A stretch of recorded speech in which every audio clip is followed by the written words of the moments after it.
Pythagorean Theorem, trig version. You should be familiar with the geometric version of the Pythagorean Theorem and the trig definition of sine and cosine. That is, sine and cosine are defined as the coordinates of points on a circle of radius 1, called the unit circle. In this lesson, we'll find the value of sine given the value of cosine, and vice versa. Note that we do not need to know the angle. The value of one trig function leads directly to the value of the other. We already know the Pythagorean theorem for right triangles. We now wish to apply it to the right triangles that we see in the unit circle. Cosine of theta is the x-coordinate of the black dot, but it is also the length of the bottom side of the triangle. The sine of theta is the y-coordinate of the black dot, but it is also the length of the leg opposite the angle theta. Using these lengths, the Pythagorean theorem is cosine of theta squared plus sine of theta squared equals 1 squared, which is 1.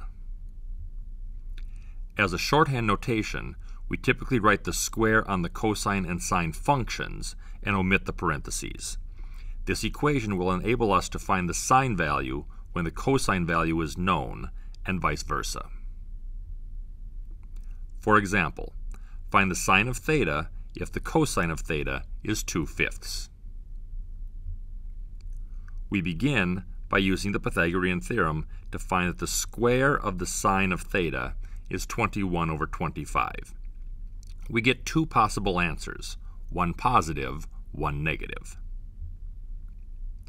In order to find the precise value for sine of theta, we would need to be given information about the location of the angle.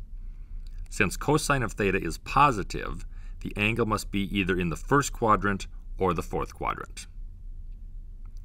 One way that we could ask the question is to specify the quadrant specifically. In this case, if you are given that cosine of theta is a positive number and the angle is in the fourth quadrant, you would then know that the sine of theta would be a negative number. So you would choose the negative number after using the Pythagorean theorem. Another way to ask the question is to specify the size of the angle theta. You could be given that cosine of theta is a positive number and that theta itself is between 3π/2 and 2π. You would then know that theta is in the fourth quadrant and the sine of theta should be a negative number. Again, you will choose the negative number after applying the Pythagorean theorem. Here are two more examples. You may wish to pause the video here in order to work out these problems.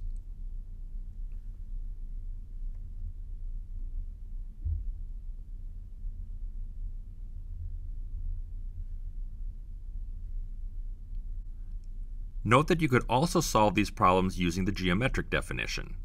Instead of labeling the triangle with the hypotenuse equal to 1, you can label the triangle so that the adjacent side is 2 and the hypotenuse is 5 to make the value of cosine equal to 2/5. You can then find the missing side by the Pythagorean theorem and use the values of opposite over hypotenuse to find the sine of theta. To recap, on the unit circle, the Pythagorean theorem becomes sine squared theta plus cosine squared theta equals 1. Given the value of either sine or cosine, you can find the other from the Pythagorean theorem, except that you will get two answers, one positive, one negative. Information about the quadrant will allow you to determine whether the correct answer is positive or negative.